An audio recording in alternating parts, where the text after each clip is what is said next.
Mister ladies viewers அனைவருக்கும் வணக்கம். நான் doctor Nithya, Siddha physician. Thyroid தொடர்பான பிரச்சனைகள் நிறைய பேருக்கு இருக்கு. இதுலயும் பார்த்தோம்னா அந்த தைராய்டு கிளாண்ட் ஸ்வெல்லிங் அப்படின்ற ஒரு விஷயம். தைராய்டுல ரைட் அண்ட் லெஃப்ட் லோப், ரெண்டு லோப் வந்து நமக்கு இருக்கு. இந்த ரெண்டு லோபும் வந்து நார்மலா இருக்கும்போது, சைஸ் வந்து நார்மலா இருக்கும்போது நமக்கு ப்ராப்ளம் இல்லை. ஆனா இதுல ஏதாவது ஒரு காரணத்தினால இந்த தைராய்டு கிளாண்ட் வந்து கொஞ்சம் வீக்கம், ஸ்வெல்லிங் ஆகும்போதுதான் நமக்கு சில பிரச்சனைகள் ஏற்படுது. இதுல ரெண்டு டைப்ஸ் அப்படின்னு சொல்லலாம். இந்த தைராய்டு கிளாண்ட் ஸ்வெல்லிங் நோடியூல்ஸ் அப்படின்னு சொல்றோம். சின்ன சின்னதா கட்டிகள் ஃபார்ம் ஆகி தைராய்டு கிளாண்டோட சைஸே வந்து பெருத்து காணப்படுறது. இதுல வந்து பார்த்தோம்னா கொஞ்சம் விசிபிளாவே நமக்கு வெளியில இருந்து பார்க்கும்போதே தெரியும். கழுத்தை வந்து லைட்டா தூக்கி பார்த்தோம்னா ஏதாவது ஒரு பக்கம் ரைட் சைடோ லெஃப்ட் சைடோ நமக்கு கொஞ்சம் வீக்கம் தெரியும். ஒரு சிலருக்கு கழுத்துக்கு நடுவுல வந்து நல்லா குண்டா தெரியுற மாதிரி இருக்கும். ஸோ இந்த வந்து நொடியூல்ஸ் ஃபார்ம் ஆயிருக்கக்கூடிய சமயத்துல ஒவ்வொருத்தருக்கும் என்ன ஆகும்னா தைராய்டு ஹார்மோன்ல பிரச்சனைகள் இருக்கலாம். TSH லெவல் வந்து மாறுபாடு ஏற்பட்டிருக்கலாம். இல்ல T3 T4 மெயினா அதை வந்து நம்ம பார்க்கணும். அது வந்து அதிகரித்தோ இல்ல குறைந்தோ நமக்கு காணப்படலாம். இல்லைன்னா T3 T4 TSH மூன்று ஹார்மோனோட லெவல் நார்மல், முக்கியமா T3 T4 நார்மலா இருக்கு. ஆனா இதுல கிளாண்ட்ல வந்து ஸ்வெல்லிங் இருக்கு அப்படின்ற ஒரு டவுட் நிறைய பேருக்கு இருக்கும். ஸோ இதற்கான சிகிச்சை அப்படின்னு சொல்லும்போது தைராய்டு கிளாண்ட் நம்ம வந்து ரிமூவ் பண்ணிடலாம், தைராய்டெக்டமி பண்ணிடலாம் அப்படின்ற ஒரு விஷயம் நிறைய பேருக்கு இருக்கும்.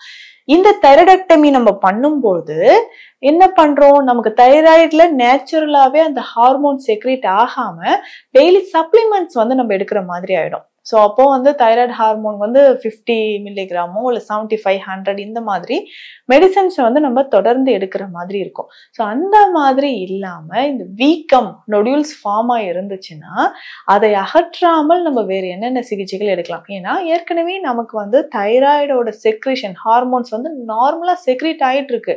அதையே நம்ம டிஸ்டர்ப் பண்ணி இது வீக்கம் இருக்கிறதுனால அதை ரிமூவ் பண்ணணும் அப்படின்ற அவசியம் கிடையாது. சித்த மருத்துவத்தில் இதற்கான மருந்துகள் நமக்கு இருக்கு. ஸோ இந்த பதிவில் பார்த்தோம்னா முக்கியமா என்ன உணவு எடுத்தா அந்த தைராய்டு கிளாண்டுக்கு நல்லது, எந்த மாதிரி சிகிச்சை முறை, முக்கியமாக அந்த தைராய்டு கிளாண்ட் வீக்கம் குறைவதற்கு இப்போ இதை நம்ம ஃபாலோ பண்ணும்போது கிட்டத்தட்ட இந்த ஒரு மண்டலம்னு நம்ம வச்சுக்கலாம். ஒரு 40 to 50 நாட்களுக்குள்ளாகவே நமக்கு வந்து அந்த தைராய்டு கிளாண்ட் வீக்கம் நிச்சயமாக குறைய ஆரம்பிக்கும். ஸோ என்னென்ன நம்ம ஃபாலோ பண்ணலான்றதும் நான் சொல்றேன். சரி, இப்ப தைராய்டு பிரச்சனை இருந்துச்சு, வீக்கம் இருந்துச்சுன்னா உணவு முறையில் கட்டாயம் இதெல்லாம் சாப்பிடவே கூடாது. என்ன உணவு சாப்பிட்றோன்றது இல்லை, கண்டிப்பா நம்ம மெடிசன்ஸ் எடுக்கிறோம் இல்ல ஏதோ டயட், இது எல்லாமே இருந்தாலும் நம்ம அவாய்ட் பண்ண வேண்டிய விஷயங்கள், சாப்பிட்ற உணவில் இது எல்லாமே கண்டிப்பா நம்ம அவாய்ட் பண்ணும்போது நமக்கு நல்ல பலன் நமக்கு கிடைக்குதுன்னு சொல்லலாம். என்னென்ன ஃபர்ஸ்ட் வந்து பார்த்தோம்னா சீ ஃபுட்ஸ், கடல் சார்ந்த உணவுகள். டோட்டலா நான்வெஜ் மொத்தமும் அவாய்ட் பண்ணலே நல்லது. இல்லை அப்படின்னா நம்ம கடல் சார்ந்த உணவுகள், சிக்கன், நம்ம வந்து சிக்கன் சாப்பிட்றதையும் அவாய்ட் பண்ணிக்கணும். எப்போ அது மட்டன் மட்டும் நம்ம எடுத்துக்கலாம். ஸோ இப்போ இது ரெண்டுத்தையும் நம்ம அவாய்ட் பண்ண போறோம். அடுத்தது பார்த்தோம்னா உப்பு அதிகமாக இருக்கக்கூடிய பதப்படுத்தப்பட்ட உணவுகளை டோட்டலா நம்ம அவாய்ட் பண்ணணும். ப்ரிசர்வேட்டிவ்ஸ் நிறைந்திருக்கக்கூடிய உணவுகளை நம்ம வந்து அவாய்ட் பண்ணணும். அடுத்து முக்கியமாக பார்த்தோம் ப்ரிசர்வேட்டிவ்ஸ் வந்து அவாய்ட் பண்ணிட்டு அடுத்து முக்கியமாக வேறு என்ன உணவுகள் நம்ம அவாய்ட் பண்ணணும் அப்படின்னு பார்த்தோம்னா அதிகமான புளிப்பு சுவை இருக்கக்கூடிய உணவுகள். புளி மட்டும் கிடையாது, புளிப்பு சுவையே நம்ம வந்து தவிர்க்கணும். இந்த மாதிரி புளிப்பான பொருட்கள் நம்ம வந்து வெளியில போயிட்டு நிறைய சில விஷயங்கள் நம்ம சாப்பிடும்போது உப்பு புளிப்பு தூக்கலா இருக்கிற மாதிரி தான் அந்த இருக்கும். முக்கியமா ஃபாஸ்ட் ஃபுட் ஸ்நாக்ஸ் எல்லாம் சாப்பிடும்போது அந்த மாதிரி இருக்கும். ஸோ அதை வந்து நம்ம டோட்டலா அவாய்ட் பண்றது ரொம்ப நல்லது. ஸோ இது எல்லாமே நம்ம கண்டிப்பா அவாய்ட் பண்ணிட்டு அதுக்கப்புறம் இந்த காலிஃப்ளவர், முட்டைக்கோஸ் இந்த மாதிரியான காய்கறிகளை நம்ம அவாய்ட் பண்ணணும். இது வந்து ரொம்ப ரொம்ப முக்கியம். அதுக்கப்புறம் ஆல்கஹால் கன்சியூம் பண்ணிட்டு இருக்கக்கூடிய நபராக இருந்தால், இப்போ நிறைய பேருக்கு இந்த ப்ராப்ளம் இருக்கும். தைராய்டு பிரச்சனை இருக்கிறவங்க ஆல்கஹால் ஸ்மோக்கிங் ஹேபிட் இருந்ததுன்னா அதை முற்றிலுமாக நம்ம அவாய்ட் பண்ணிடணும். இது எல்லாமே தவிர்க்க வேண்டிய விஷயங்கள். அதுக்கப்புறம் சித்த மருத்துவத்தில் இருக்கக்கூடிய சில மருந்துகளை நம்ம ஃபாலோ பண்ணணும். மருந்துகள் அப்படின்னு சொல்லும்போது முக்கியமா ஒன்னொன்னா நான் சொல்றேன். ரெகுலரா அதை ஃபாலோ பண்ணிக்கிட்டே வந்தோம்னா நமக்கு ஒரு நல்ல முன்னேற்றம் வந்து கிடைக்க ஆரம்பிக்கும். இதுல முக்கியமாக பார்த்தோம்னா திரிதோட சமனி சூரணம் அப்படின்ற ஒரு மருந்து இருக்கு. இது நம்ம கிளினிக்ல ஸ்பெஷல் மெடிசனா கொடுத்துட்டு இருக்கிறோம். இந்த திரிதோட சமனி சூரணம் பேர்லயே இருக்கு பாருங்க, 3 தோடங்களையும் சமநிலையில இருக்கக்கூடிய ஒரு மருந்து தான். பட் இதை வந்து நம்ம சாப்பிடும்போது நம்ம ஹார்மோன்ஸை வந்து பேலன்ஸ் பண்றதுக்கான ஒரு முக்கியமான மருந்து அப்படின்னு சொல்லலாம். இதுல இருக்கக்கூடிய மூலிகைகள்ல முக்கியமாக சதக்குப்பை, லவங்கப்பட்டை நமக்கு இதுல சேரும். இது ரெண்டுமே ஈஸ்ட்ரோஜன் லெவலையும் சரி, நம்ம பாடியில இருக்கக்கூடிய ஹார்மோன் இம்பேலன்ஸையும் சரி செய்யக்கூடிய முக்கியமான மூலிகை. அது வந்து இதுல சேருது. கண்டு பரங்கி அப்படின்ற மூலிகையும் இதுல சேருது. கண்டு பரங்கி வரைக்கும் பார்த்தோம்னா நம்ம 3 தோடங்களையும், முக்கியமாக அழல் தோடத்தை, பித்தத்தை வந்து சமநிலைப்படுத்தக்கூடிய ஒரு முக்கியமான ஒரு மருந்து அப்படின்னு சொல்லலாம். இது எல்லாமே சேர்த்து நம்ம சாப்பிடக்கூடிய விஷயங்கள். இதை நம்ம ரெகுலரா ஃபாலோ பண்ணிட்டு வரலாம். இந்த மருந்தை எப்படி சாப்பிடணும்னா வெந்நீர்ல கலந்து ஒரு நாளைக்கு 2 வேளை சாப்பிடணும். அடுத்து முக்கியமாக மந்தாரை அப்படின்னு சொல்லக்கூடிய தாவரத்திலிருந்து செய்யக்கூடிய மருந்துகள். மந்தாரை குடிநீர் அப்படின்ற மருந்து இருக்கு. இந்த குடிநீர் ரொம்ப ரொம்ப எக்ஸலண்டா ஸ்பெஷலா நமக்கு தைராய்டு ப்ராப்ளத்துக்கு சிறந்தது அப்படின்னு பார்த்தோம்னா இந்த மந்தாரை குடிநீர் தான்.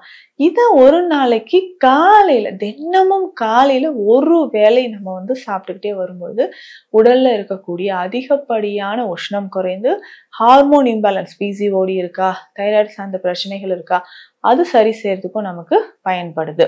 இந்த மாதிரி நம்ம ஃபாலோ பண்ணிக்கணும். அடுத்தது முக்கியமாக வெளிப்பிரயோகமாக பயன்படுத்தக்கூடிய விஷயங்கள். எங்க நமக்கு வீக்கம் இருந்தாலும் அது சரியாகிறதுக்கு சில விஷயங்களை நம்ம ஃபாலோ பண்ணணும். இப்ப எக்ஸ்டர்னலா நம்ம என்ன தடவை போறோம், இந்த தைராய்டு கிளாண்ட் வந்து வீக்கம் இருந்துச்சுன்னா வெளிப்பிரயோகமாக தடவக்கூடிய சில விஷயங்களை நான் சொல்றேன். இதுக்கு வந்து முருங்கா ஆயில் அப்படின்னு சொல்லக்கூடிய முருங்கை விதை எண்ணெய் பயன்படுது. இந்த முருங்கா ஆயில் சொல்றது நிறைய பேருக்கு இந்த விஷயம் தெரியாமல் இருக்கும். முருங்கை விதையில் இருந்து எடுக்கக்கூடிய எண்ணெய். இது வந்து செக்கு கடைகள், நிறைய செக்கு கடைகள்லயும் இப்பெல்லாம் கிடைக்குது. செக்கு எண்ணெய் ஆட்டுறாங்க இல்லையா, அவங்க கிட்ட சொன்னாலும் இது நமக்கு கிடைக்குது. அந்த முருங்கை விதையை ஆட்டி எடுத்து அந்த பின்னாக்கு இருக்கு இல்லைங்களா, அதுவுமே வாத நோய்களுக்கு ரொம்ப ரொம்ப சிறந்தது. நிறைய பேருக்கு இந்த மருத்துவ முறை தெரியாது. நீங்க வந்து செக்கு கடைகள்ல கேட்டீங்கன்னா இந்த முருங்கை விதையை ஆட்டி அந்த எண்ணெய் எடுக்கிறாங்க இல்லையா, அந்த முருங்கை விதையிலிருந்து வரக்கூடிய பின்னாக்கும் நீங்க கிடைச்சா வாங்கி வச்சுக்கோங்க. எதற்காக இது சொல்றோம்னா, அந்த பின்னாக்குலயும் நிறைய மருத்துவ குணங்கள் இருக்கு. வாதம் தொடர்பான நோய்கள் இருக்கிறவங்க இதை பயன்படுத்தலாம். எப்படின்னா, அந்த பின்னாக்க வந்து லேசா எண்ணெய் விட்டு சூடு பண்ணி ஒரு துணியில வச்சு கட்டி மூட்டு வலி இருக்கிறவங்களுக்கு ஒத்தடம் கொடுக்கலாம். இல்ல அது வந்து கொஞ்சம் வெந்நீர்ல அந்த பின்னாக்க போட்டு நல்லா கிண்டி, கொஞ்சம் வந்து களி மாதிரி கிண்டி, வெந்நீர்ல போட்டு சூடு பண்ணி களி மாதிரி கிண்டி நம்ம வந்து பற்று போடலாம். இதே பற்று தான் நம்ம தைராய்டு ஸ்வெல்லிங்க்கும் நம்ம வந்து போட்டுக்கலாம். கால் வீக்கம், மூட்டு வலி, வீக்கம், கால்ல நீர்க்கோத்து இருக்குனாலும் இந்த பற்று, முருங்கை விதையிலிருந்து எடுத்த அந்த பின்னாக்க பற்று வந்து போட்டோம்னா, அது மட்டும் 10 போட்டாவே நீர் வந்து நமக்கு இறங்க ஆரம்பிக்கும். தைராய்டு கிளாண்ட் ஸ்வெல்லிங் இருந்தாலும் அந்த பின்னாக்க 10 போட்டுக்கலாம். அதுக்கப்புறம் இந்த முருங்கை ஆயில் அப்படின்னு நம்ம சொல்றோம் இல்லைங்களா, முருங்கை விதை எண்ணெய், இதை வந்து நம்ம பயன்படுத்தலாம். இது எப்படின்னா, இது கூட கொஞ்சம் மஞ்சள் பொடி சேர்த்து நல்லா கலந்து இரவு நம்ம தூங்கும் போது லேசா மசாஜ் பண்ணணும். ரொம்ப ப்ரெஷர் கொடுத்து கிடையாது. லேசா தொண்டை பகுதியில வந்து மசாஜ் பண்ணும்போது நமக்கு தொண்டை பகுதியில இருக்கக்கூடிய பிரச்சனைகள், தைராய்டு கிளாண்ட் வீக்கம், இது வந்து நமக்கு குறைய ஆரம்பிக்குது. தைராய்டு கிளாண்ட் தொடர்பான பிரச்சனைகள் இருந்ததுன்னா பயப்பட வேண்டாம். இல்ல வாழ்நாள் முழுவதுமே இந்த சப்ளிமெண்ட்ஸ், காலையில எம்டி ஸ்டொமக்ல இந்த மாத்திரைகள் சாப்பிடணுமா அப்படின்ற கவலை வேண்டாம். சித்த மருத்துவத்தில் இதற்கு எளிய தீர்வுகள் இருக்கு. இந்த பதிவு உங்களுக்கு பயனுள்ளதாக இருக்கும்னு நினைக்கிறேன். மீண்டும் அடுத்த பதிவில் சந்திக்கலாம். நன்றி.